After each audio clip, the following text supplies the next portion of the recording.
Hello, this is Kevin Burke, and I'm going to play some Irish music for you.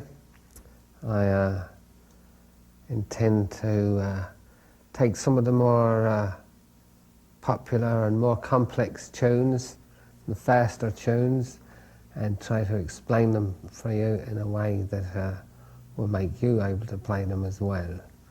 The staple diet of any Irish fiddle player, musical diet I mean, is what they call reels and jigs. So I'm going to play a set of reels for you, and then we'll break them down and see how we can build them back up again.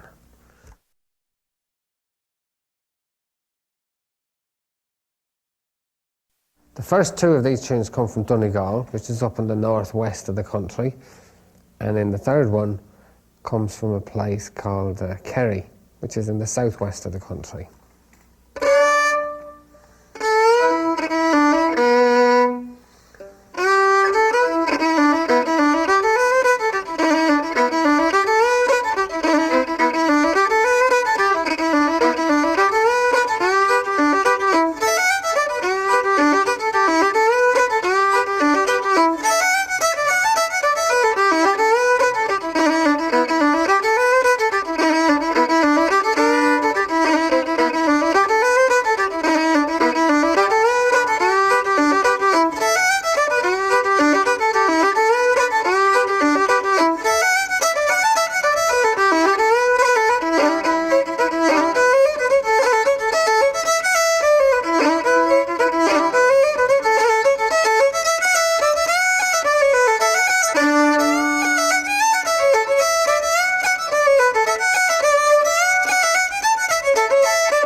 So, now the first tune starts off with a couple of triplets, or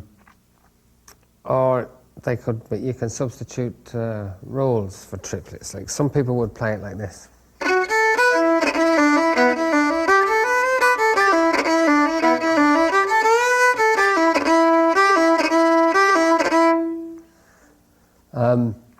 Or you take out the triplet and substitute a roll, and it would sound like this.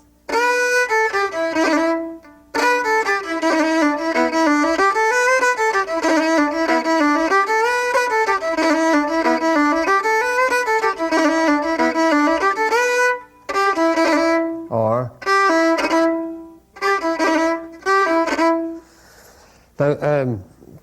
to play the roll, it's necessary, it's built on a quarter note, which is 2/8 notes. For the Europeans, it's built on a crotchet.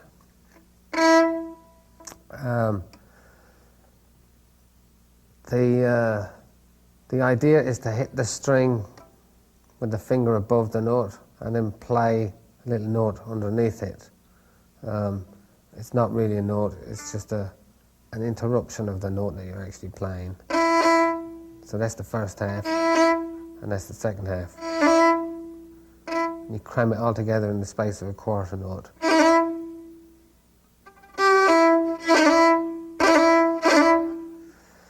that's worthwhile practicing with every finger. The third finger, you'd roll it, hitting the little finger first, and then lift the third one and put it back down. The second finger, first finger. And then for the open string, you can't really do a roll, so you have to fake it.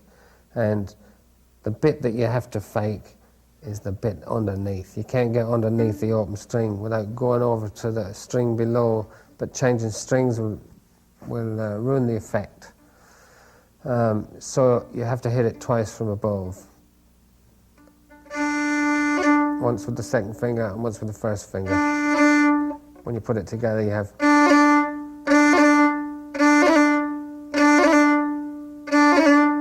So, what I used to do to try and get these rolls together and to keep them in time, like the timing is very important. This is all dance music we're playing. It's supposed to be lively, and if you lose time, you're going to make it sound sluggish.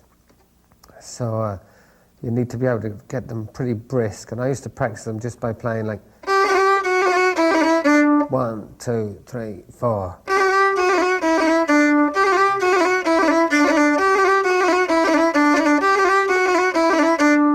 And just practice that for a few minutes until you can get the rolls together.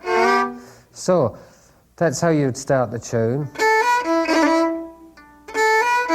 2 notes first, both with the first finger, and I plant my finger on both strings, so I don't have to move it. And then the roll.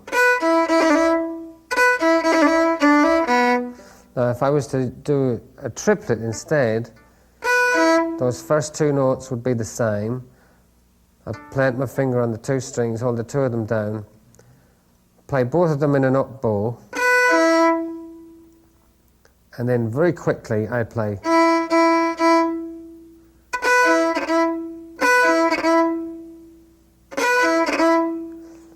And I tilt my wrist slightly. And by tilting my wrist, I add a little bit of pressure onto the bow, which in turn adds pressure on the string. And you get that kind of grunt sound.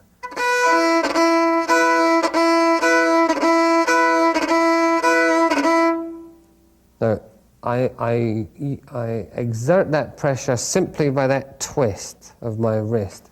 It's like if I was turning a light bulb or something. How many fiddle players does it take to screw in a light bulb? Me. That's the answer, just me. So yeah, pretend you're screwing in a light bulb. When I'm playing all the time, I'm under the impression that it's the fiddle that's holding the bow. I don't hold the bow in my hand and then bring it to the fiddle. It's the fiddle that's holding the bow. If I took the fiddle away, the bow would fall down, because I'm not holding it in my hand. I'm not supporting it. It's the fiddle that's supporting the bow. The whole weight of the bow is on the fiddle. My thumb is acting kind of like a pivot. So when I turn my wrist, this screw in the light bulb action, what's happening is the index finger is pushing down slightly, and my thumb is pushing up slightly, and those 2 movements combined exert enough pressure on the bow to get that little snap sound that I want for the triplet. But at the same time, while that twist is happening, my wrist is still very, very loose. I'm not twisting it by holding tight to anything. I'm twisting it in a very loose motion. My fingers are just kind of dangling on the end of my hand. They're wrapped around the stick, and just that little twist is enough to give the bow the right movement, the right bite. And then I kind of quiver my arm like that, and I have it timed so that it'll shake 3 times, down, up, down. It's like learning to bounce a ball. The first few times to do it, it probably won't respond properly. But just by trial and error, you should be able to get it so long as you remember to not tighten up your hand too much. Now again, this is the way that I do it, and the way I learned to do it. Lots of people have different ideas, you know. Believe it or not, some people think differently from me. But it's a way that works for me. And a kind of unique thing about the way I play is that I always precede these triplets by an up bow. I'm always going up just before I make the triplet. Having said that, it's not always, but it's like 99% of the time. So, well, we've gone 2 notes into the tune and it's only taken us 10 minutes. We're doing well. Now this thing happens a few times in the opening bars.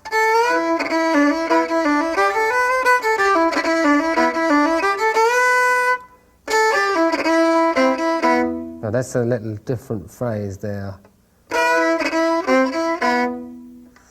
So from the beginning it would sound...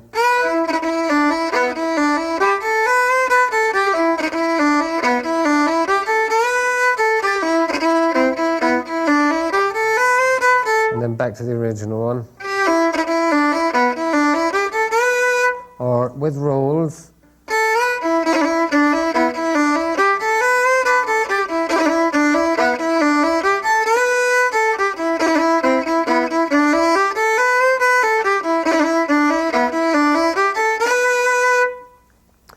Now you can mix them up too, play rolls and, you know, the first time and triplets the second time, whatever you like. But do remember they're interchangeable. It's just personal taste and kind of regional styles some parts tend to use triplets more, some places tend to use rolls more.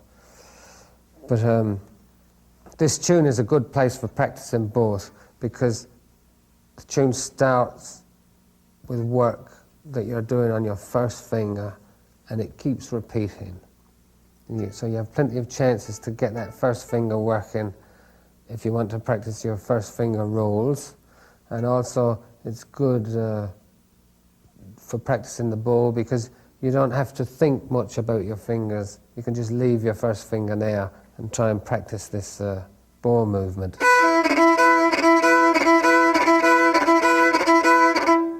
Okay? So it's a handy tune for getting those things together. One thing I should mention is a lot of people play this tune with that phrase every second time. What I do is, if we divide the first part into 4 parts, we have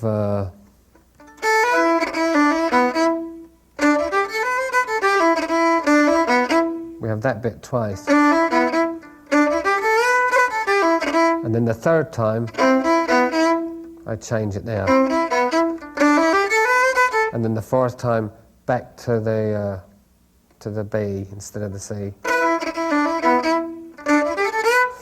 But a lot of people put the C in every second time, and it sounds like this.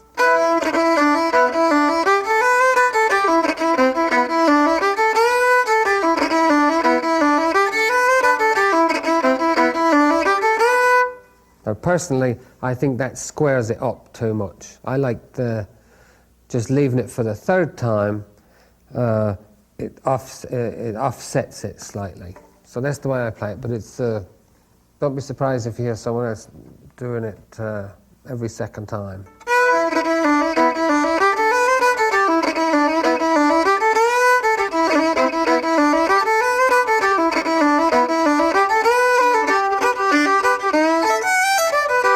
Now in the second part,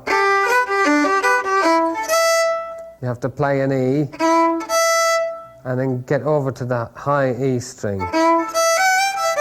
It's a big jump. You have to clear the A string.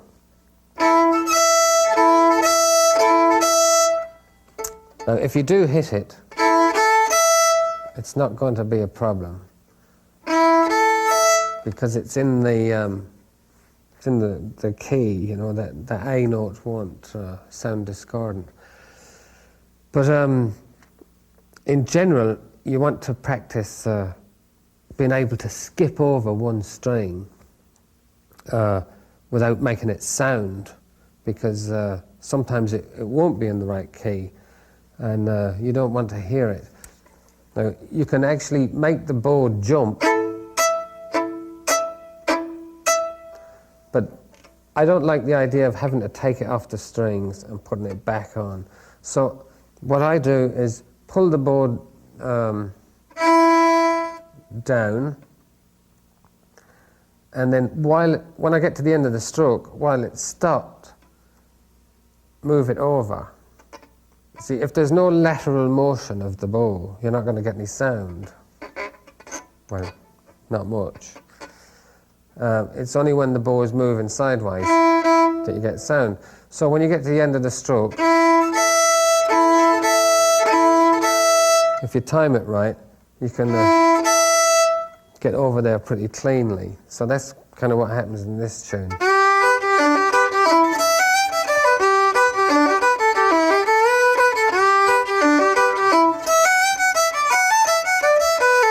Now, I always find that tricky. I don't know why.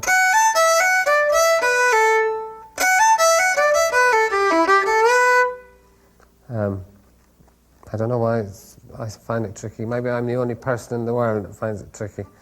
But I find it tricky right this minute.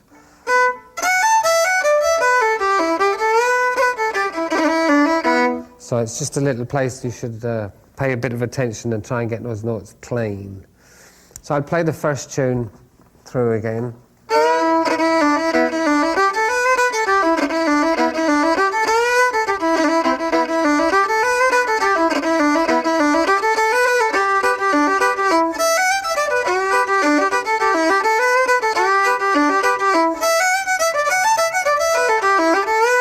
Now the second tune starts in a similar fashion, or with the roll, but we change the key here.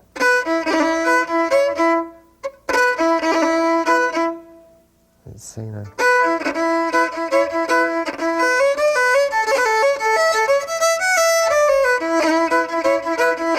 That's right, yeah. C sharp in there.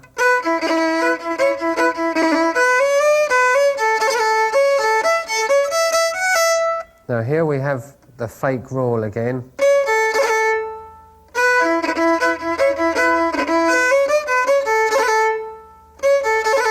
And then, now we have a choice here. We're playing C sharp A and then E A. You can either use the open string or use the fourth finger.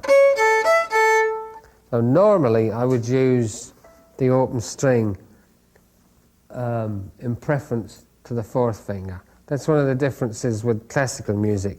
They tell you in a 50-50 situation to use your finger. Try to avoid using the open string. In Irish music, I think it's better the other way. I think the open string has a more open sound, it's a more natural sound, and Irish music is built on the fact that the strings do sound different, and they tend to ring through a lot of the time. And also I find it easier. But in this case, for some reason, I use the fourth finger. It's kind of an anomaly. I don't know why I do it.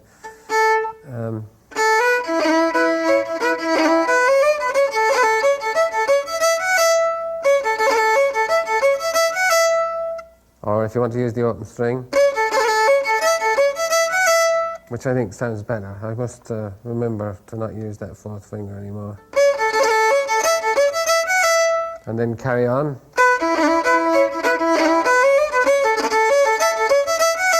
Now you notice that time when we played the A, where we had the fake roll before, I put in a triplet. A bowed triplet. Again, just to show you once more that they're interchangeable. So the first part of the second tune.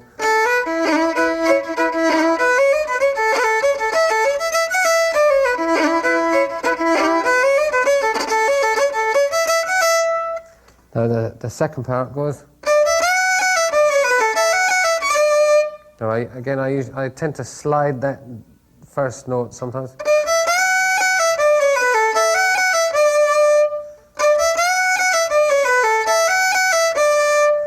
The second time I could do the same thing,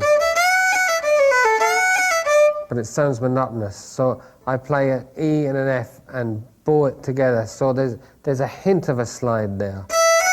So the first time, second time.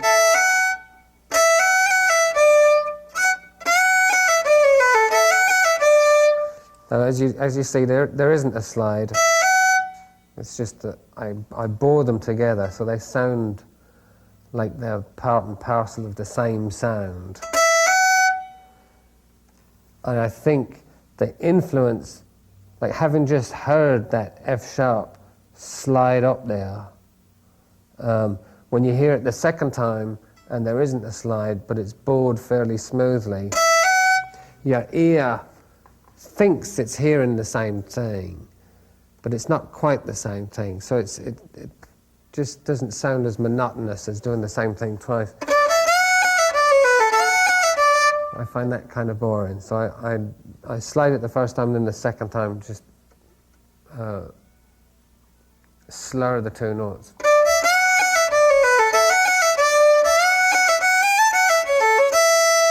Which frees me up to slide the third time that note comes into play.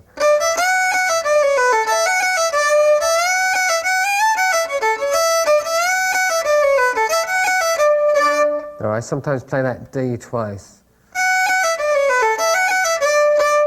It just sounds kind of cheeky to me.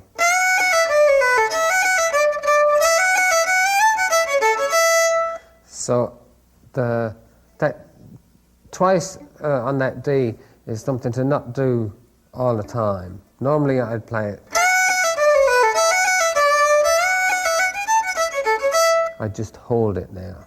But again, to give it a bit of life, once in a while I'd hit it 2 times. Like maybe the second or third time through the tune, I would hit that D instead of holding it long. So the second part goes.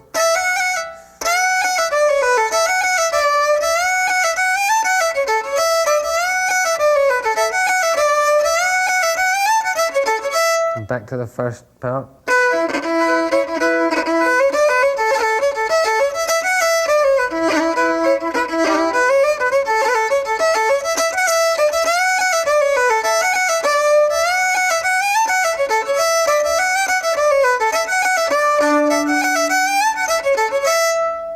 Now the third tune, the opening phrase, you're kind of rocking back and forth between the 2 strings, the top 2 strings.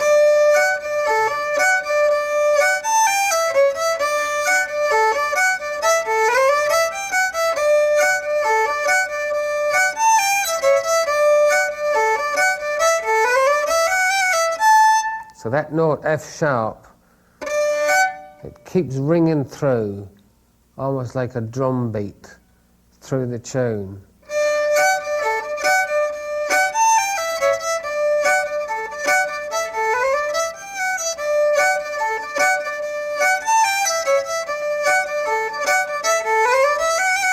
Obviously you don't punch it out as much as that. But it's nice to get it consistent each time you play it. This is one of those places where the consistency of hitting that note, the very same each time, will make it come alive more. It'll become kind of hypnotic, and it has a kind of, it develops an energy of its own. It becomes incessant. It lends a bit of urgency to the tune. The other notes carry it through. The other notes are spinning around in and out of that note, but that note is like a constant, and there are different ways of coming at it. You play these 2 or 3 notes, then you hit that one, then you play another note, and you hit that one again. It's like whatever you do, you end up hitting that note again, and it makes the tune tight. bit exciting, you know. Uh,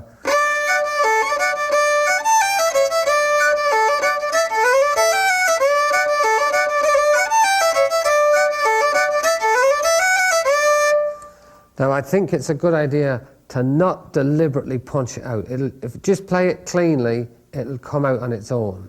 It's the highest note, so that the highest note usually rings on, or your ear hears the higher notes more than it will hear the lower notes. Usually, like if you play a chord on a piano or a guitar and ask someone to sing that chord, they'll usually pick the top note and sing that one, because that's what their ear is hearing most. So it's the same in this case. And you're leaning over and hitting that string. It's a different string, so it has a different tone.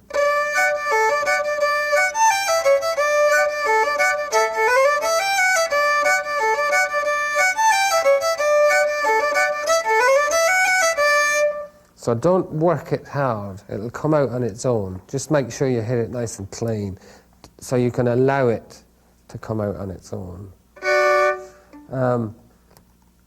When you hear someone playing this tune, it might sound that they're actually pushing that note, but probably they're just playing it the same as all the others, but because of the way it's placed in the melody, it's going to do the work for you. It's going to come out without you having to push it.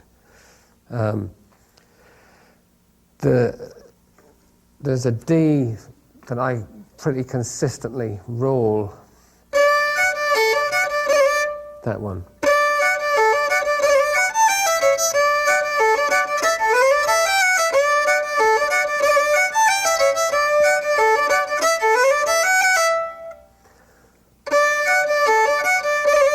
Right there.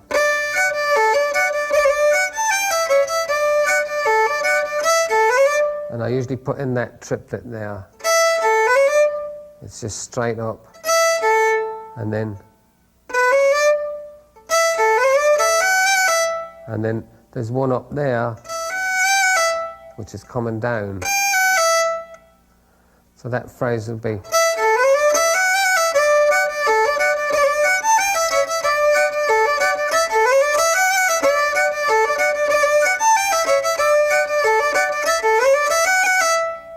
and then that first note, again, it usually has a roll on it.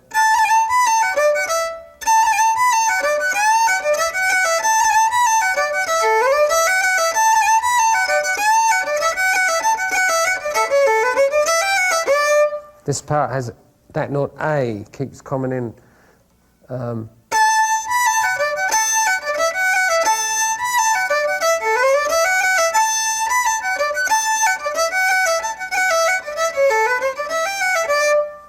That note keeps recurring all the way through. But I don't treat it as the same as the recurring F sharp in the first tune, because it's carrying the main beat.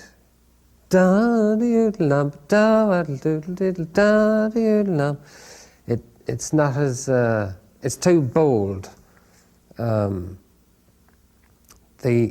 F sharp is not carrying the main beat, so it sounds kind of cheeky when you notice it keeps cropping in, but it's not a major beat. So what is it doing in there? You know, in this case, the A, it's the key note. I think no, it isn't. No, but it's a major note. It's the first beat of the bow, so you have to kind of treat it differently. And what I do is I usually roll the first time, and then I put a little slide on the second one. Back to the roll again.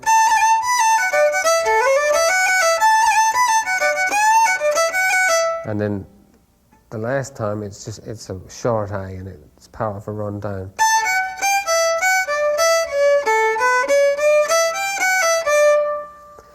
So that's the way I'd normally play it.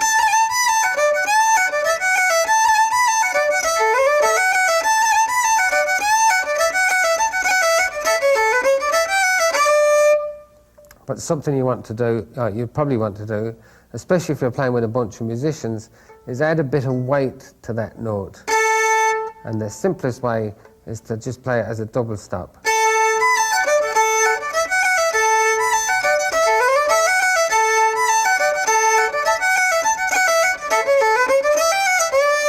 Just the octave, the high A and the low A together.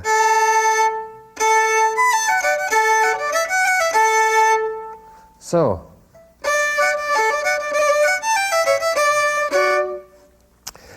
I should probably play these three again. I'll play them up to speed and you can join in.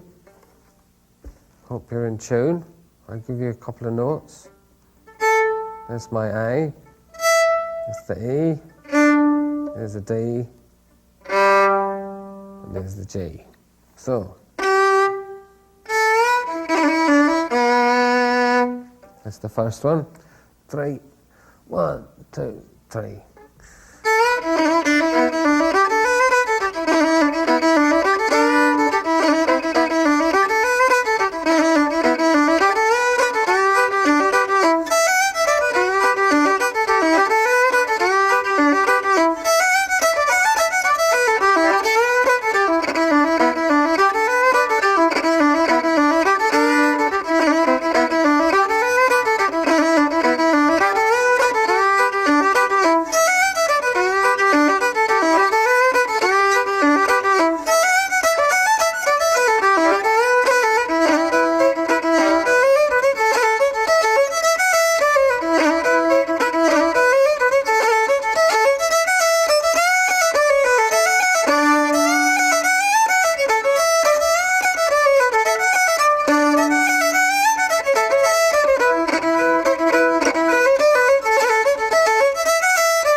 Good.